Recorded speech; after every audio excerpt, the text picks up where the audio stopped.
And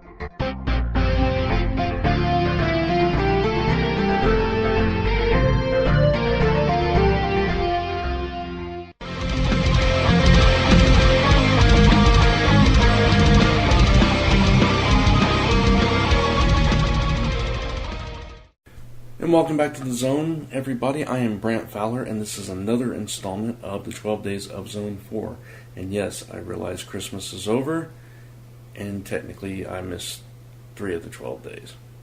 I apologize for that, but, holiday festivities and outings and things got in the way, and I just didn't have time to sit down and come up with some things to talk about or film them or whatever. So that's why you're getting audio. I didn't have time to look through and get all my G.I. Joe stuff. Maybe I will for one of the last two, but I'm guessing they're all three probably going to be audio, so I apologize for that. But anyway, for this particular installment, which is installment 10, day 10, even though it's not in succession, I'm still going to finish these out because I promised you guys I would. Day 10, I am giving you guys my thoughts on Hobbit and the Battle of the Five Armies. I did go to see this over the holidays, and I saw it in IMAX 3D and high frame rate. Now, okay, first of all, I'm a huge fan of the franchise. I've watched all the movies. I actually saw all 3 Lord of the Rings movies in the theater opening weekend. The Hobbit movies, the first 2, I did not get to go to the theater to see them. I had to wait and watch them on disc. But this one, it was the last one they're ever going to do. I had to go see it. I've read Lord of the Rings novels. I've read the Hobbit novel. I haven't read a whole lot of the other stuff from Tolkien. But anyway, I'm a fan. So I had to go see this last, Tolkien movie in the theater. And we wanted to see it in the IMAX and 3D and stuff. But before I get to the actual movie, I have to say, personally, I am not a fan of the high frame rate 3D for The Hobbit. Now, I saw Guardians of the Galaxy in IMAX 3D as well, and that was fantastic.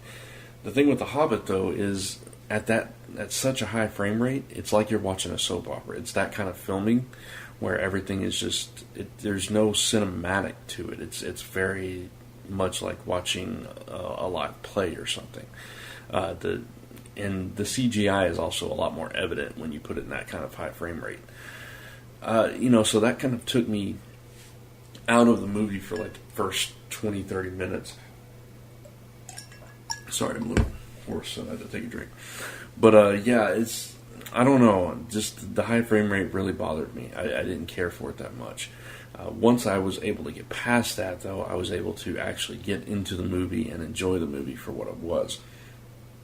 Now, for me personally, I thought it was a really good culmination of everything that was going on, except for, we were all talking about this afterwards, that we couldn't figure out what the Fifth Army was. Because you had 2 orc armies. You had the elf/human army. You had the dwarf army. And I guess the wizards would be the 5th one with the birds. They were only there for, towards the end for a second, but, whatever. Semantics. That aside, I think it was a really well-paced movie. I think there was some great character moments in there. For a lot of the main characters, the king of the dwarves, which for some reason I cannot think of his name at the moment, but he played that really well, going from the dragon sickness and then coming out of that and coming to his senses and coming to the aid of his brothers and kind of doing the right thing eventually before it was all said and done, even though, well, if you've read the books, you know what happens to him. But I won't spoil it here in case you're just a fan of the movies. But, there was, what are the names? Kinley and Finley, or whatever they're, the 2 brothers. They had some standout moments, especially the one that was in love with the elf, played by Evangeline Lilly. And, their romantic going back and forth played out throughout the thing, and it was it was a really interesting addition that they made, because that's, from what I remember, it's not in the novels unless it's in like some of the supplemental stuff, but it wasn't in the actual Hobbit novel or anything.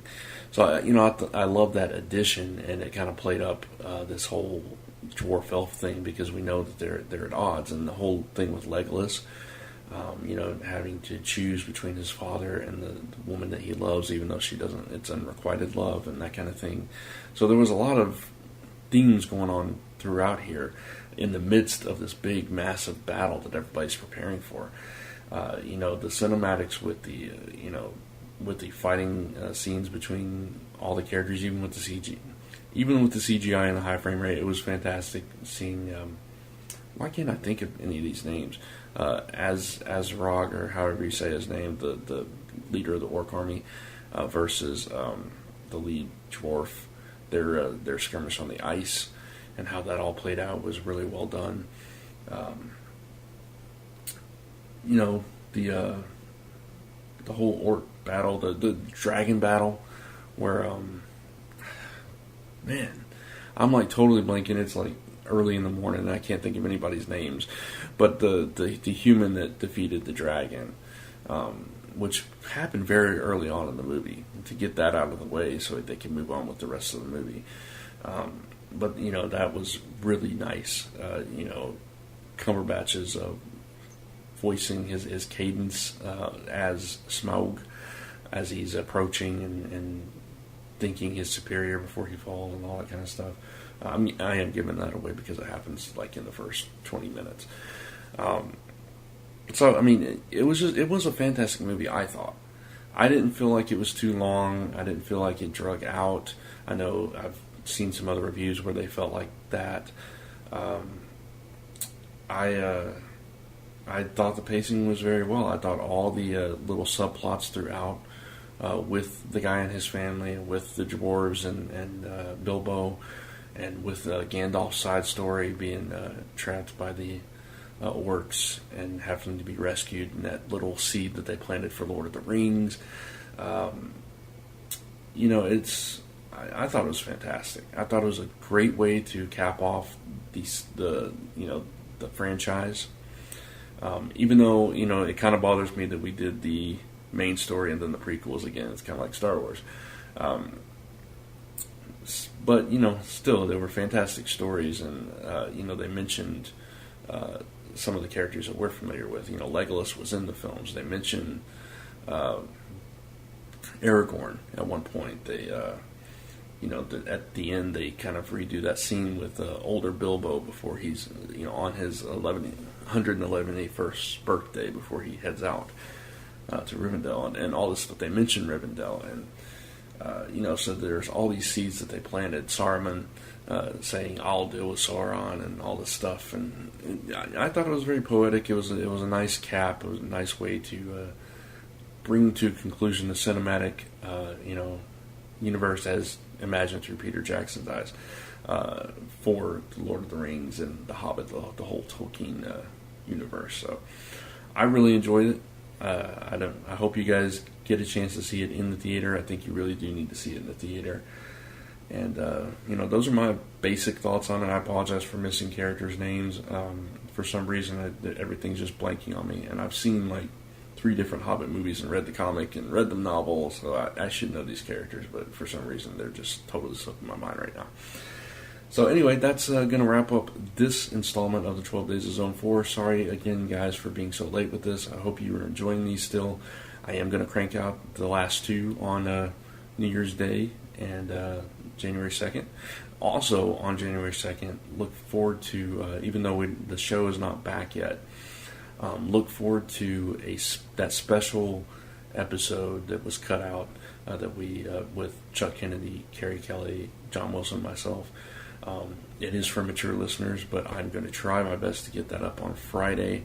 If not, it'll be over the weekend. So I'll be looking forward to that as well, and you can find it on all the usual channels that you find Zone 4. So until next time, thanks for listening, and hope you guys had a wonderful holiday, whatever you celebrate, and I'll see you in the next one. So for now, you're now leaving Zone 4.